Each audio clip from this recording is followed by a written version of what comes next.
Hi, I'm Bob, and I want you to remember, friends, there's no such thing as mistakes, just happy little accidents. What? Bob who? That's not me. Oh, right. Bob here, Chopper Bob Customs, and I make mistakes.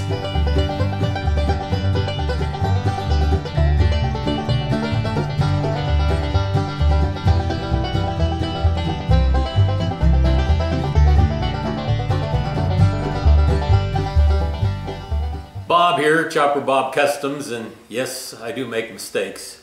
And actually, I've made a couple, so I want to go over them. First, foremost, thanks for watching. Thanks for watching the videos. Thanks for commenting. Thanks for liking.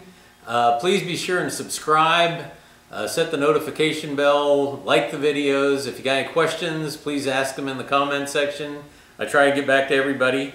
If you got any comments on how I can do things better or what you'd like to see, leave that in the comment section as well. But by all means, subscribe to the Chopper Bob Customs channel. So let's get right down to it. In part one, I drilled all the holes, and actually one of the mistakes I made was I drilled too many holes. And then, so today I'm going to be starting to do the assembly. And one of the mistakes that I made, another one, is that, and I knew this, I read it in the instructions, but when I got the drawings printed out and started laying out the holes where they needed to go, I just got carried away and forgot about the instructions. So my advice to you is, if you do this and you see something in the instructions that goes, hey, I need to remember this and do it, print the drawing out right then and there and get a red pen and make a note on the drawing so that you will remember it, because my memory's shot. Anyway, the problem that I ran into was with the Y-frame rails, okay? This is the bottom Y-frame rail. I don't know what, let's see, it's a little bit heavy, but the bottom Y-frame rail and the top Y-frame rail. Now, the bottom Y-frame rail and the other Y-frame rail that sits across the table from it, and the two X-frame rails are what makes the base that your metal that you're going to cut is going to sit on. And so the Y cutting axis, which is this one right here, with the plasma going this way, is the Y direction, and the X axis, which goes out away from this, those need to be parallel to the base so that when you're starting to cut, the torch does not get further away or closer to your material that you're cutting. It's very important that it stays parallel and to the cutting surface, so that your arc either doesn't, well, you don't jam the cutting head into the material, or your arc starts to pull away from the material and you get bad cuts. So the instructions, which are very good if you follow them, basically says that you do not drill these top holes in this upper Y axis. What you do is you drill the plates, you drill the bottom rail, you bolt them together, and then you put the legs in the center of it and drop this top rail in, and then drill the holes so that you have a nice even spacing between the top rail and the bottom rail. Well, I didn't do that, and unfortunately it was off just a little bit. Fortunately, it only required a little bit of work with a carbide tip burr on the die grinder. And I've got a plan for making sure that it doesn't shift around while it's in action. But I've assembled the Y-axis frame, which is the top Y-axis rail and the bottom frame rail, and the 4 plates that hold it together.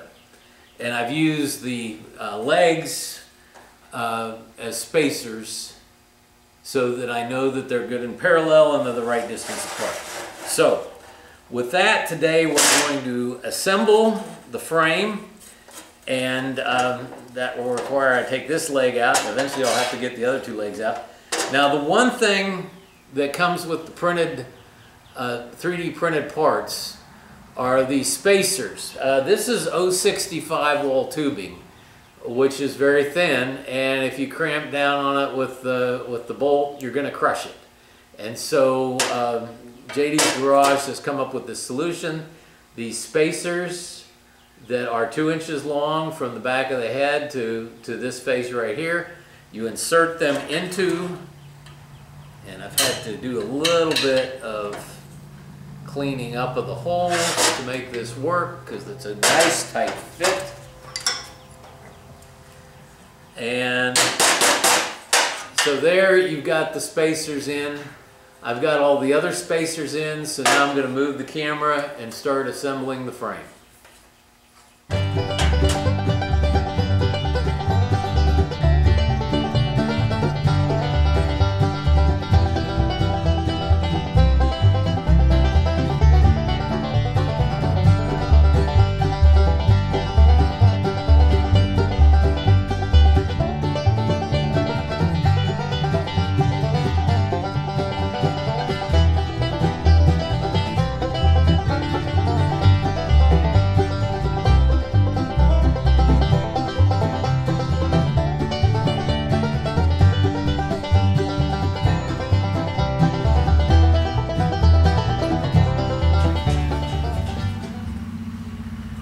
Okay, I need to take a count of my spacers and see if there's a change revision on this, because the call out calls for 10 spacers, and I've used 1, 2, 3, 4, and it calls out for 4 or 5 inch long bolts, which I've used, and it calls out for 2.5 inch long bolts, which I've used, but that does not allow for a spacer on this long bolt on either side unless you put those 10 in there.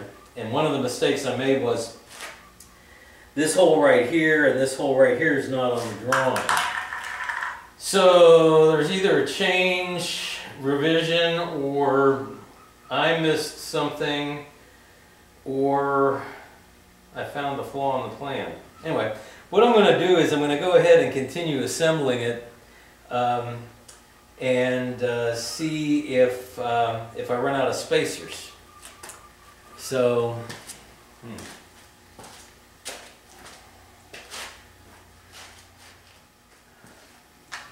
okay, yeah, I've got 2 spacers left over. I'm going to have to go check the instructions to see if there's spacers used anyplace else. But for right now, I'm going to go ahead and finish the assembly of the frame. Now, one thing you might notice is that the top tube of the Y-axis frame is no longer there. The reason for that is twofold. One is the spacers have to go in from the top, in between the 2 frame rails, and they're 2 inches plus this flange. And since the spacing between the frame rails is 2 inches and the holes are a very snug fit, you can't get the spacer in there. Also, one of the next steps will be to fit the gantry slide onto the top rail. It needs to come off anyway. So I figured I'd just go ahead and remove it at this point in time. And get the spacers in there and see how this goes.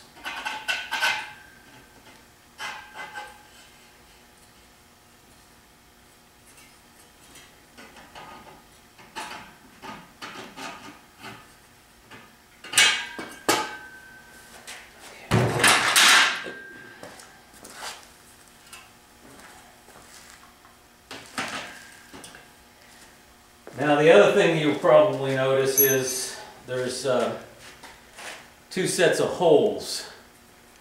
I have opted to get the parts to build the motorized Z-axis. If the Z-axis is fixed, well, not fixed, but manually adjustable, this doesn't need to be this far over. You have to bring it over this way 2 inches in order to compensate for the motor and the drive to make the Z-axis move up and down. If you don't have that, you use these holes here. I decided to go ahead and just put all the holes in there just in case things didn't work out the way I'd planned.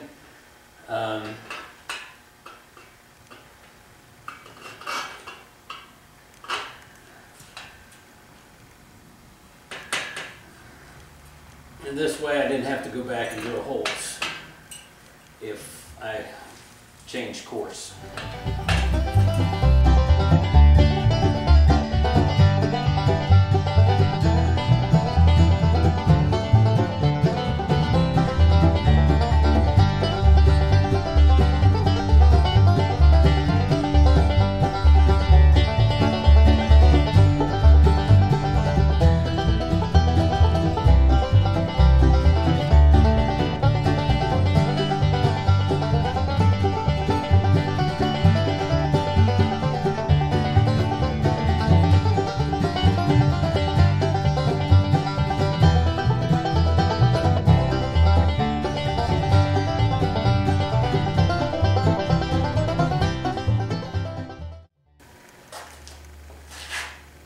Okay, there's the frame.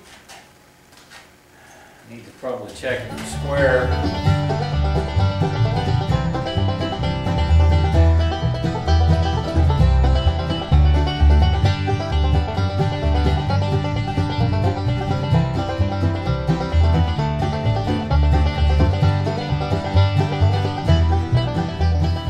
That's within a 1/16 of an inch. I'm going to call that good. Okay, so there's the plasma table frame. I'm happy with it. I'm going to go check on the spacer situation. I'm probably going to have to re-drill that Y-frame rail for the spacers. Let me go check. Okay, so I went out and checked, and it looks like there's been some changes over time on that Y frame rail, and I'm fairly certain that the spacers were supposed to be in there, so I went ahead and drilled the holes out to accept the spacers, got the spacers in there, got it all bolted together. I did go ahead and put the upper Y frame rail back in it just so I could store it someplace. Got some weather rolling in tonight, so I got to get the shop cleaned out so I can put at least the Prius back in here in case we get large hail. So once again, thanks for watching. Please like, subscribe, comment, hit the notification bell, and I'm going to be ordering parts. So the next go around on this, I'll be building the carriages for the Y-axis, the gantry holder and the gantry itself, and then getting that all lined out, and then I've got to get the parts ordered for the motor and the controllers and all of that. And I need to go out and find a used laptop someplace fairly cheap so that I can bring a laptop out in the shop, because well, you guys have seen my shop. I don't want to have a good computer out here. Anyway, so for now, Chopper Bob out.